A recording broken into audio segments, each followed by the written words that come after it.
You mentioned that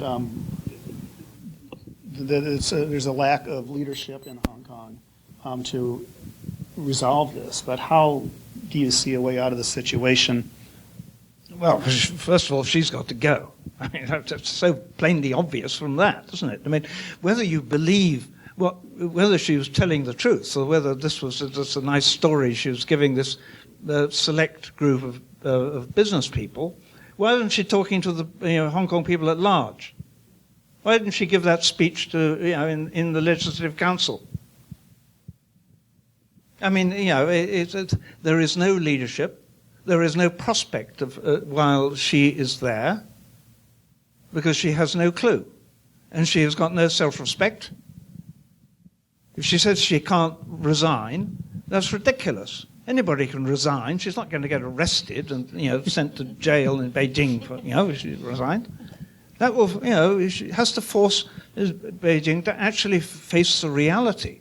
Find a new chief executive, find some new ideas, find some people who will actually, they won't satisfy all the demonstrators, but they might actually just, divert attention, make people realize that things can change in Hong Kong.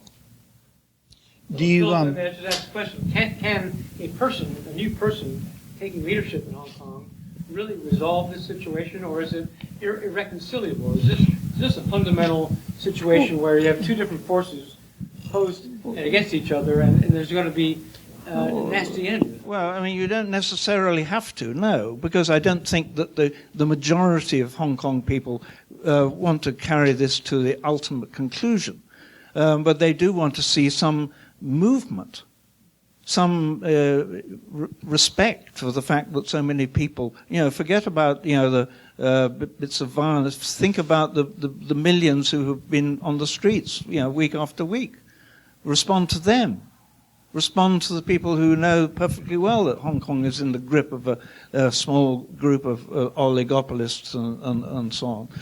Yes. Respond to the fact that people get elected and then thrown in jail. I think at one point, I want to echo what Philip was saying. One of the demands in the beginning, at the last one, the fifth one, was saying that actually we signed from Carrie Lam. Actually, they changed it to we request universal suffrage, because they believe that Carrie Lam definitely is a puppet from Beijing. They believe anyone come up, if it will still be from Beijing. And the youngster is not going to withdraw. At this moment, they go strong and they go all the way.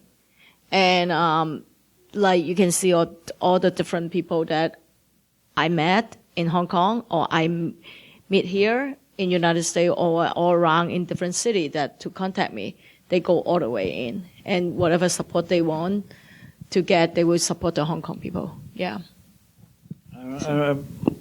I am a bit cautious, though, because I think Hong Kong is quite an old and aging society.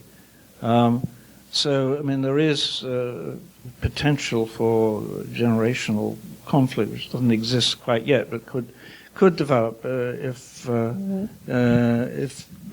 young are not able to compromise, if a compromise is indeed possible with if there's new thinking in the government. But the trick is leaderless.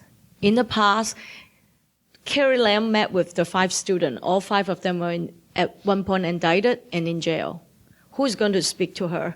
So this time, even the new student union, so-called the student union, come in.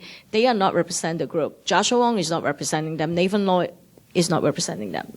So this is the tough part, that they cannot engage in anything. I cannot go to the Lindang and tell them to stop. No one there. Ask Martin Lee, ask Albert Ho, all those politicians in Hong Kong. No one there to tell them. Don't even know who you tell to the story. That's the difficult part that in this movement, which is very different from other one, that they may have agenda. They want to be a politician. They want to go in here. No, these youngsters, they don't have a really agenda in the political world. But this movement can only survive with the support of people who are older than the students themselves. There is obviously a danger that they lose that support. If And, it's not a question of negotiating with, students. It is a question of recognizing the problems that Hong Kong society as a whole faces with the lack of democratic accountability. It's not just one man, one vote. It is the lack of accountability of officials. It is the income distribution issues. All these things come into it. I mean, you can't isolate one from the other in the end. I mean, just as this started off, it was all about the extradition bill, has become a very, very much wider issue. And until the government is capable of thinking about these broader issues and satisfying, I mean, it can't be very difficult to have a judicial inquiry, not into the police, but into the general circumstances which created this. I mean, you don't have to have a very specific agenda for an inquiry, but just having one, which will, take a year anyway, has an effect, or is likely to have an effect, of calming an effect, and if that is what,